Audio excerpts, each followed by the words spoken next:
नमस्कार दोस्तों, स्वागत है आपका स्टडी विद सुशील में। दोस्तों आज हम क्लास 10th का जो इतिहास का चौथा चैप्टर है औद्योगिकरण का युग। औद्योगिकरण का युग इससे संबंधित जितने भी एमसीक्यू बनेंगे जो एग्ज़ाम की दृष्टि से महत्वपूर्ण होगा, बोर्ड की दृष्टि से, उसे हम देखने वाले हैं, वो भी फुल एक्सप्लेनेशन के साथ। तो वीडियो को अंत तक जरूर देखिएगा। एक बात और कि मैंने जो इतिहास का 3 चैप्टर है उसका एमसीक्यू भी कवर किया है, जिसका लिंक मैं डिस्क्रिप्शन बॉक्स में दे दूंगा, तो आप इसे भी ज़रूर देख लें। ठीक है, तो सबसे पहला प्रश्न है, औद्योगिक क्रांति सर्वप्रथम कहाँ प्रारंभ हुई? तो औद्योगिक क्रांति सर्वप्रथम कहाँ प्रारंभ हुई? इंग्लैंड में हुई। तो इसका D number option right answer है। इंग्लैंड में औद्योगिक क्रांति सर्वप्रथम प्रारंभ हुई। ठीक है, डी है। यहाँ से एक प्रश्न बनता है कि औद्योगिक क्रांति जो हुआ था वह उसका काल पीरियड क्या है? तो औद्योगिक क्रांति जो है 1760 से माना जाता है कि 1760 और 1850 के बीच का टाइम पीरियड माना जाता है कि इसी बीच में औद्योगिक क्रांति का उदय हुआ। ठीक है, जो कहाँ से शुरू हुआ? इंग्लैंड से। अगला प्रश्न है कि भाप के इंजन का आविष्कार किसने किया? भाप के इंजन का आविष्कार किसने किया? तो हम हर कोई जानता है कि भाप के इंजन का आविष्कार किसने किया है? James Watt. ठीक है, जेम्स वाट ने भाप इंजन का आविष्कार किया। ठीक है, अब जब यहाँ आपको वाट नज़र आ रहा है तो इससे संबंधित साइंस में एक प्रश्न बनता है कि शक्ति का एसआई मात्रक क्या है? तो शक्ति का एसआई मात्रक क्या होता है? वाट होता है। क्या होता है शक्ति का एसआई मात्रक? वाट। मतलब कि पावर का एसआई मात्रक क्या होता है? वाट होता है। पावर का एसआई मात्रक वाट। तो शक्ति का एसआई मात्रक वाट होता है। और भाप के इंजन का आविष्कार किसने किया था? जेम्स वाट ने किया था। ठीक है, अगला प्रश्न है, सूती कपड़ा मिल की रूपरेखा किसने बनाई थी? तो जो सूती कपड़ा मिल है इसकी रूपरेखा किसने बनाई थी? तो इसका D number option right answer है कि रिचर्ड आर्कराइट ने सूती कपड़ा मिल की रूपरेखा बनाई थी। यहाँ से एक प्रश्न पूछा जाता है कि सबसे पहले भारत में सूती कपड़ा मिल कहाँ बनाई गई थी? तो जो सूती कपड़ा मिल है सबसे पहले 1854 ईस्वी में मुंबई में स्थापित किया गया था सूती कपड़ा मिल। ठीक है, कब? 1854 में पहला सूती कपड़ा मिल भारत में कहाँ बना था? बम्बई में स्थापित किया गया था। उस टाइम बम्बई था और अभी क्या है? मुंबई। ठीक है, और यहाँ से एक अगर आप याद करना चाहें कि सूती कपड़ा मिल जो है क्या है नाम? सूती कपड़ा। अगर इसे ट्रिक से याद करना चाहें तो देखिए कैसे याद करेंगे। क्या है यहाँ पे? रिचर्ड। क्या है? रिचर्ड। और यहाँ क्या है? सूती कपड़ा। तो देखिए अगर रिच लोग सूती कपड़ा को पहनेंगे तो हमारे देश की अर्थव्यवस्था सुधर जाएगी। तो रिचर्ड आ जाएगा और सूती कपड़ा मिल, तो ऐसा ही याद कर लेंगे। रिचर्ड जो है वो क्या है? सूती कपड़ा मिल की रूपरेखा तैयार की थी। अगर पूरा नाम को कवर करना चाहें तो रिचर्ड आर्कराइट। क्या नाम है? रिचर्ड आर्कराइट सूती कपड़ा मिल की रूपरेखा तैयार की थी। तो आर्कराइट को ऑल राइट कर सकते हैं कि यह क्या बोलेंगे कि रिच लोग अगर सूती कपड़ा मिल मतलब सूती कपड़ा पहने तो क्या होगा? देश की अर्थव्यवस्था सुधर जाएगी। यह कैसी बात है? तो ऑल राइट है, मतलब सही बात है भाई। तो इस तरह से आप इसको रिलेट करके रख सकते हैं कि रिच लोग क्या पहनेंगे? सूती कपड़ा पहनेंगे। तो सूती कपड़ा मिल की रूपरेखा किसने तैयार की थी? रिचर्ड आर्कराइट ने। ठीक है, अगले प्रश्न की ओर बढ़ते हैं। तो अगला प्रश्न है कि बम्बई में पहली सूती वस्त्र मिल की स्थापना कब की गई थी? देखिए मैंने पहले भी बताया कि सबसे पहले सूती कपड़ा मिल कहाँ बना था? तो बम्बई में। और इसकी स्थापना कब की गई थी? 1854 में। तो इसका ए नंबर ऑप्शन राइट आंसर है। अगला प्रश्न है कि इंग्लैंड में किस नई तकनीक की शुरुआत ने महिलाओं को क्रोधित कर दिया था? मतलब कि कौन सा ऐसा तकनीकी आविष्कार किया गया था जिससे महिला लोग क्रोधित हो गई थी? तो कोई और नहीं था, स्पिनिंग जेनी था। क्या था? Spinning jenny. स्पिनिंग जेनी था जिसके आविष्कार से महिलाओं को क्रोधित कर दिया गया था। मतलब कि महिलाओं का रोजगार इससे मारा जा रहा था, इसीलिए वो लोग क्रोधित हो गई थी। ठीक है, इससे जुड़ा कुछ फैक्ट को मैं देख लेता हूँ। तो स्पिनिंग जेनी जो मशीन है इसका आविष्कार जॉन के द्वारा किया गया था। इसे भी हम रिलेट करते थे जॉन के। तो जॉन कौन है? जेनी। ठीक है, इस तरह से रिलेट करते थे कि जॉन कौन है? तो जेनी। तो स्पिनिंग जेनी का आविष्कार किसने किया है? जॉन के। किसने किया है? जॉन के स्पिनिंग जेनी के आविष्कारक थे। ठीक है, और स्पिनिंग जेनी है क्या? तो यह सूत काटने वाली मशीन है। तो सूत काटने वाली मशीन को क्या बोला जाता है? Spinning jenny. तो इसी के आविष्कार के कारण महिला लोग क्या हो गई थी? क्रोधित हो गई थी। ठीक है, तो इसका ए नंबर ऑप्शन राइट आंसर था। अगले प्रश्न की ओर बढ़ते हैं। तो अगला प्रश्न है कि निम्नलिखित में से किसने 1917 में कलकत्ता में पहली भारतीय जूट मिल स्थापित किया था।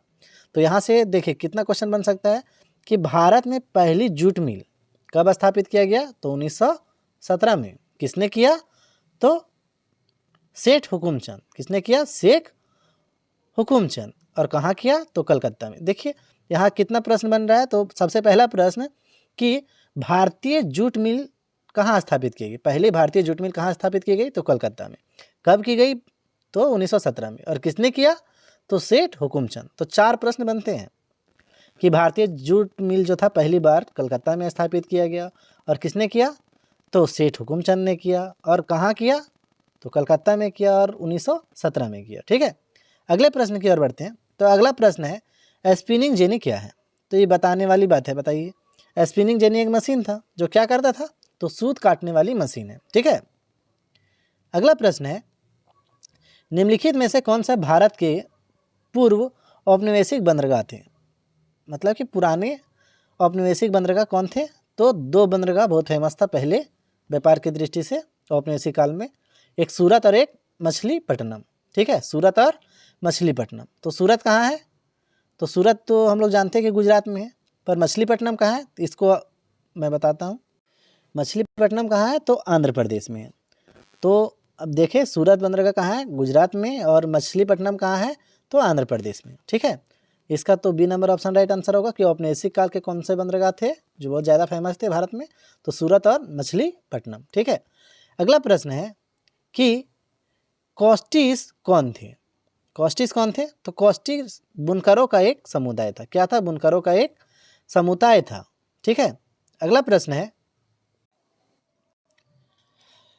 तो निम्नलिखित में से किस स्थान पर 1874 में पहली कताई और बुनाई मिल खुली थी। तो सबसे पहले कताई और बुनाई मिल कहाँ खुली थी, तो मद्रास में खुली थी। कहाँ पे, मद्रास में। इसका B number option right answer है। यहाँ से एक और प्रश्न पूछा जा सकता है कि जो पहली कताई और बुनाई मिल खोली गई थी वो कब खोली गई थी भारत में, तो 1874 में। तो दोनों फैक्ट याद रखनी है कि 1874 में प्रथम कताई और बुनाई मिल खुली थी, और कहाँ खुली थी, तो मद्रास में। ठीक है, अगला प्रश्न है यूरोपीय देशों में किस देश के कपड़े की अत्यधिक मांग थी। तो एक कोई और नहीं है, हमारा देश भारत है। तो हमारे देश भारत के जो कपड़ा था उसकी मांग यूरोप में बहुत अधिक थी। ठीक है, तो इसका C number option right answer है। अगला प्रश्न है ईस्ट इंडिया कंपनी ने भारत में बुनकरों पर निगरानी रखने, माल इकट्ठा करने और गुणवत्ता की जांच करने के लिए किन्हें नियुक्त किया।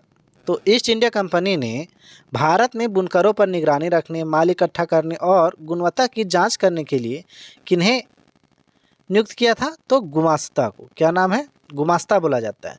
तो गुमास्ता पूछा जाता है कि गुमास्ता क्या होते हैं, तो गुमास्ता क्या थे, तो ईस्ट इंडिया कंपनी के द्वारा भारत में बुनकरों पर निगरानी रखने, माल को इकट्ठा करने और जो गुणवत्ता है, क्वालिटी की जांच करने के लिए जो व्यक्ति रखा जाता था उसी को क्या बोला जाता है, गुमास्ता कहा जाता है। ठीक है, अगले प्रश्न की ओर बढ़ते हैं। किस मशीन के आने से बुनकरों को बड़े करखे चलाने और चौड़े अर्ज का कपड़ा बनाने में मदद मिला।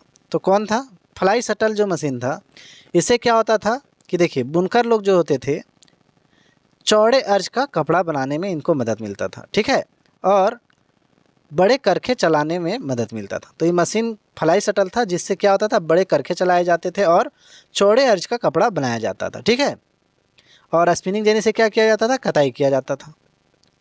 और भाप इंजन का आविष्कार किसने किया था, तो जेम्स वाट ने किया था। तो इतना फैक्ट आपको जानना चाहिए। अगला प्रश्न की ओर बढ़ते हैं। इंग्लैंड का कौन सा नगर फिनिशिंग सेंटर के रूप में विकसित हुआ। तो इंग्लैंड का लंदन शहर जो था इसी को फिनिशिंग सेंटर के रूप में यह विकसित हुआ था। फिनिशिंग सेंटर के रूप में कौन विकसित हुआ था, तो लंदन। ठीक है, अगला प्रश्न है कि न्यूकॉमेन द्वारा बनाए गए भाप के इंजन का किसने सुधार किया। तो इसका सुधार जेम्स वाट ने किया।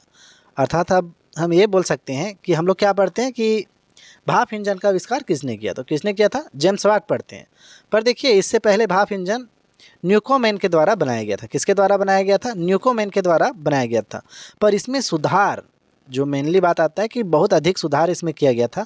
तो सुधार किसने किया था, जेम्स वाट किया था, जिसके कारण जो मशीन था वह बहुत अधिक सफल हुआ था, इसीलिए जेम्स वाट को ही क्या बोला जाता है, भाप इंजन का आविष्कारक माना जाता है। ठीक है, तो भाप इंजन का आविष्कारक जेम्स वाट को बोला जाता है, पर इसका सबसे पहले आविष्कार किसने किया था, न्यू कॉमेन के द्वारा किया गया था। अब आपके लिए प्रश्न है, ब्रिटेन वुड्स समझौता कब हुआ? तो इसका सही जवाब आपको कमेंट बॉक्स में लिखना है। वीडियो हेल्पफुल हो तो इसे लाइक करके दोस्तों में शेयर करें। चैनल में नए हैं तो सब्सक्राइब जरूर करें। धन्यवाद।